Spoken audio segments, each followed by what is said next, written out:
What's up, guys? Welcome back to the Tenorshare channel. If you forgot the passcode on your iPad, or you see the iPad unavailable message on the screen, learn how to regain access in this tutorial. First of all, if your device is running iOS 15.2 or later, you have signed in it with your Apple ID, and it's connected to a network. You can unlock it from the lock screen without using a computer. What you have to do is keep entering the passcode until you see the Erase iPad option on the bottom of the screen. Tap on it. Tap on it again to confirm. Enter your Apple ID password to proceed. Once submitted, you'll see a progress bar on the screen, which means the erase is in process. Just in minutes, you'll see the startup screen.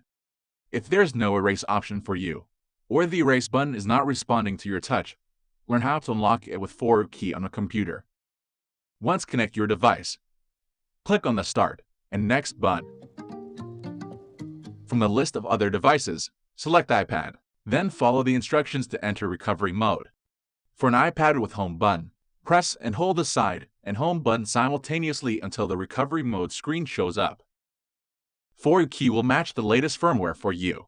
Once downloaded it, you can start removing. It'll take about 10 minutes to unlock. You should keep your iPad attached during the entire process. Well done. Let's go ahead and set it up. If you have backed up this iPad previously, you can get your data restored from a backup. Let's try iCloud this time. As the progress bar moving forward, more and more data will be downloading from iCloud to your iPad. Just like that. If you have an iPhone using the same Apple ID, follow the steps here to unlock it using the Find My app.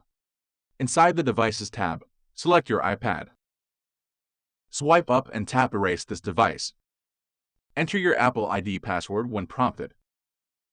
Seconds later, the erase will start.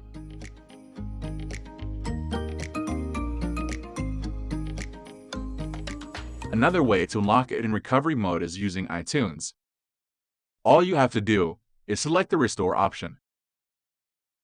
It'll download the firmware first, then go on to restore your iPad to factory default.